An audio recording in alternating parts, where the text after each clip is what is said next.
ಸಕಲರಿಗೂ ನಮಸ್ಕಾರ. ಶಬರಿ ಭಕ್ತೆ ಎನ್ನುವ ನಮ್ಮ ನಾಟಕವನ್ನು ರಚಿಸಿರುವರು ಆತ್ಮಕುರಿ ವೆಂಕಟರತ್ನಂ ಅವರು. ಭಕ್ತಿ ಅಂದರೆ ಏನು? ಭಕ್ತಿಯಲ್ಲಿ ಹೇಗೆ ಲೀನವಾಗಬೇಕು? ಭಕ್ತಿ, ಪ್ರೀತಿ, ಶರಣಾಗತಿಯಿಂದ ನಮ್ಮ ಜೀವನವನ್ನು ನಾವು ಹಲವಾಡಿಸಿಕೊಂಡರೆ ನಮ್ಮ ಜೀವನ ಸಾರ್ಥಕ ಪಡೆಯುತ್ತದೆ.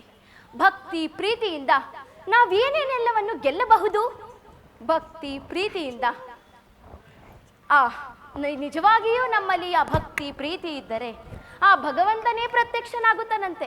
ಹೌದು, ಹಾಗೆ ರಾಮ ಭಕ್ತರಾದ ಆತ್ಮಕುರಿ ವೆಂಕಟರತ್ನಂ ಅವರು ನರಗಳ ದೌರ್ಬಲ್ಯದಿಂದ ನರಳುತ್ತಿದ್ದಾಗ ಅದೇ ಸಮಯದಲ್ಲಿ ಅವರ ಹೃದಯ ಬಡಿತ ನಿಂತು ಅವರು ಅಸೂನಿಗಿದರು.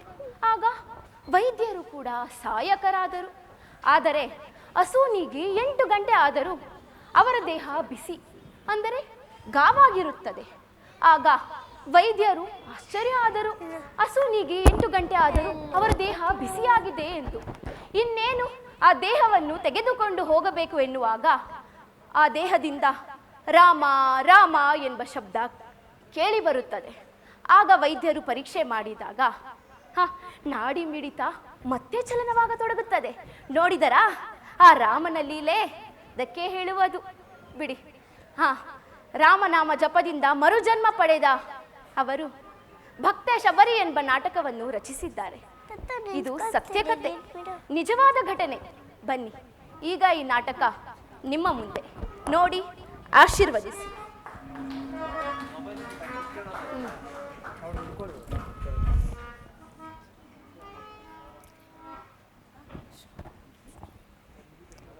ಗಿಡ, ನಿಂಗೆ ಹಸ್ವಾಗ್ತಾ ಇದೆಯಾ? ತಡಿ, ನಾನು ನಿಂಗೆ ನೀರು ಹಾಕ್ತೀನಿ.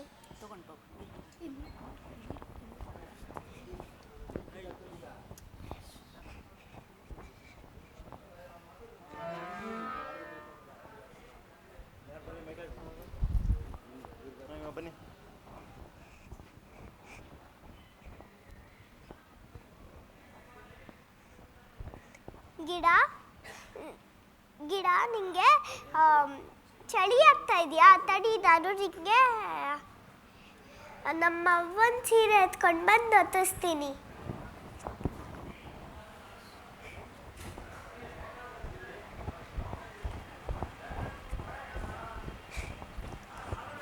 ಗಿಡ, ನಿಂಗೆ ನಿದ್ದೆ ಬರ್ತಾ ಇದೆಯಾ? ತಡಿ, ನಾನು ನಿಂಗೆ ಜೋಜೋ ಲಾಲಿ ಮಾಡ್ತೀನಿ, ನೀನು ಮಲ್ಕೋ. ಜೋಜೋ ಲಾಲಿ, ಜೋಜೋ ಲಾಲಿ. ಶಬರಿ, ಅವ ಶಬರಿ, ಎಲ್ಲೋದ್ಯವ? ಒತ್ತಾರೆ ಓದ್ ಮಗ, ಈಟತ್ತಾದರೂ ಮನೆಗೆ ಬರಂಗೇ ಇಲ್ಲ.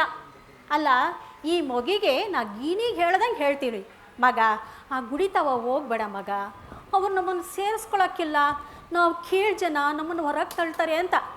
ಆದರೆ ಈ ಮಗ ಎಲ್ಲಿ ಕೇಳ್ತಾವೆ? ಎಲ್ಲಾದರೂ ಗುಡಿ ಕಂಡ್ರೆ ಅಲ್ಲೇ ನಿಂತು ಬಿಡ್ತಾಳೆ. ನಮ್ಮ ಮನೆ ಕೆಲಸ ಮಾಡೋಂಗಿಲ್ಲ, ಬೇರೆಯವ್ರ ಕೆಲಸ ಮಾಡ್ತಾಳೆ. ಗುಡಿ ಕಂಡ್ರೆ, ಮರ ಕಂಡ್ರೆ ಅಲ್ಲೇ ನಿಂತು ಬಿಡ್ತದೆ ಈ ಮಗ. ಏನ್ರಪ್ಪ, ನಮ್ಮ ಮಗಿನ ನೋಡಿದ್ರೆ ನೀವು ಬಂದಿಲ್ಲ? ಶಬರಿ ಅಲ್ಲಿದ್ದಾಳ? ಓ, ಇಲ್ಲಿದ್ಯಾ ಮಗ, ಬಾರೆ ಬಾರೆ. ಓ, ಏನವ ನೀ ಬಂದು ಏಟೊತ್ತಾತಲ್ವಾ? ಹೊಟ್ಟೆಗಿಟ್ಟು ಹಸಿಯಂಗಿಲ್ವಾ ನಿಂಗೆ? ಅಲ್ಲ, ಗಿಡತ್ತವ ನೀನು ಮಾತಾಡ್ತಾ ಇದೆಯಲ್ಲ, ಗಿಡಕ್ಕೆ ನೀರು ಹಾಕ್ಕೊಂಡು ಮಾತಾಡ್ತಾ ಇದೆಯಲ್ಲ, ಆ ಗಿಡ ನಿಂತಾವ ಮಾತಾಡ್ತವ? ಅದಕ್ಕೇನು ಬಾಯಿ ಆಯ್ತಾ? ಅವೇನು ಮನುಷ್ಯರ ನಿನ್ನ ಕೂಟೆ ಮಾತಾಡೋಕ್ಕೆ? ಹೆಂಗೆ ಮಾತಾಡ್ತಾವ ನಿನ್ನ ಕೂಟೆ? ಅವ ಅದು ಮಾತಾಡ್ತವೆ. ಏನಂತ ಮಾತಾಡ್ತವೆ? ಆ ಗಿಡ ಹೇಳುತ್ತೆ ನಂಗೆ ಊಟ ಬೇಕು ಅಂತ, ಆ ಗಿಡ ಹೇಳುತ್ತೆ ನಂಗೆ ಚಳಿ ಆಗ್ತಾ ಇದೆ ಅಂತ, ಆ ಗಿಡ ಹೇಳುತ್ತೆ ನಿದ್ದೆ ಬರ್ತಾ ಇದೆ ಅಂತ. ಹೌದಾ ಚಿನ್ನ? ಆಯ್ತು ಮಗ, ಇವಾಗ ನೀ ಬಂದು ಏಟೊತ್ತಾತಲ್ವಾ, ಬಾ ಮನೆಗೆ ಬಂದು ಒಂಚೂರು ರೊಟ್ಟಿ ಪಟ್ಟಿ ತಿನ್ಕೊಂಡು ಆಮ್ಯಾಕೆ ಬರುವಂತೆ. ಬಾರವ, ಹೋಗವ. ಇಲ್ಲವ, ನಾನು ಗುಡಿ ಹತ್ರ ಹೋದ್ರೆ ಅವರು ಕೀಳ್ ಜಾತಿಯವರು ಅಂತ ತಳ್ಳಿಬಿಡ್ತಾರೆ. ಹೌದು ಮಗ, ಹೌದು, ನಾವು ಕೀಳು ಜಾತಿಯವರು, ಮತ್ತು ನಾವು ಕಾಡಿನ ಜನಗಳು. ನಾವು ಈ ಕಾಡಲ್ಲೇ ಇರಬೇಕು, ಅವ್ರು ಕೊಟ್ಟಿದ್ದನ್ನು ನಾವು ತಿನ್ನಬೇಕು. ಆದರೆ ಅವರು ದೊಡ್ಡ ಜನ, ದೊಡ್ಡ ಜಾತಿಯವರು, ಅವರೆಲ್ಲ ಪೂಜೆ ಮಾಡ್ತಾರೆ ಮಗ.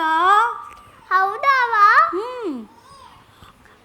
ದೇವ್ರು ಅಂದರೆ ಯಾರು ಗೊತ್ತಾ ನಿನಗೆ? ಯಾರು ಅವ?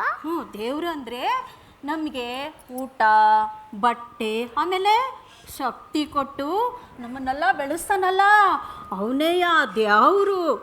ಹೌದಾವ? ಆಮೇಲೆ ಇನ್ನೇನೋ ಕೇಳ್ತಾ ಇದ್ದಲ್ಲ, ಪ್ರಶ್ನೆಗಳು ಕೇಳು.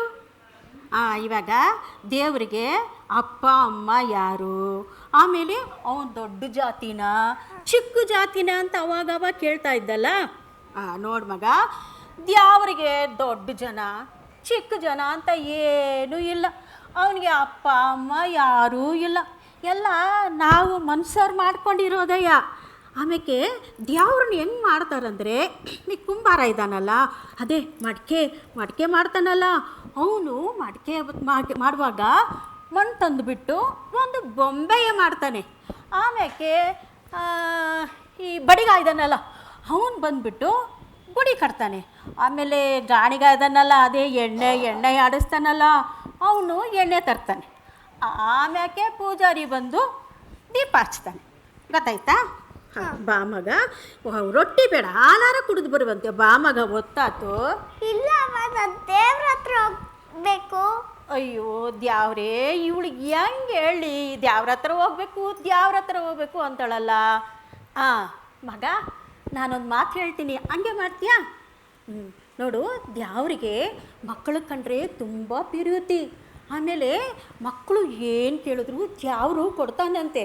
ಅದಕ್ಕೆ ನಿನಗೊಂದು ಕೆಲಸ ಮಾಡು, ಈ ಮರ ಇದೆಯಲ್ಲ, ಈ ಮರ ಸುತ್ತ ರಾಮ ರಾಮ ರಾಮ ರಾಮ ರಾಮ ರಾಮ ಅಂತ ಹೇಳ್ತಾ ಇರು. ಆಗ ಆ ದ್ಯಾವ್ರು ನಿನ್ನ ಹತ್ರ ಬರ್ತಾನೆ ಅಂತೆ. ಗೊತ್ತಾಯ್ತಾ? ಆಮೇಲೆ ದ್ಯಾವ್ರೇ ನಿನ್ನ ಹತ್ರ ಬಂದ್ಮೇಲೆ ನೀನು ಯಾಕೆ ಗುಡಿಗೆ ಹೋಗ್ತೀಯಾ ಅಲ್ವಾ? ಸುತ್ತೀಯಾ? ಆತು, ಬೇಗ ಬಂದ್ಬಿಡು ಮಗ, ಇಲ್ಲೇ ಇರಬೇಡ. ಸರಿ ಅವ, ನಾನು ನಿನ್ನಿಂದಲೇ ಬರ್ತೀನಿ. ಬೇಗ ಬಂದ್ಬಿಡ್ಬೇಕು ಆತಾ? ಏನೋ ಬರ್ತೀಯ ನೋಡವ.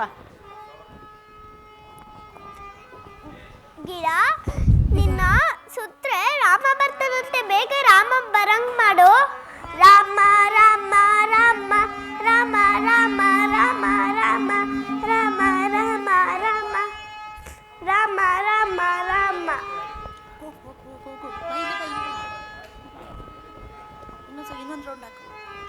ರಾಮ ರಾಮ ರಾಮ ರಾಮ ರಾಮ ರಾಮ.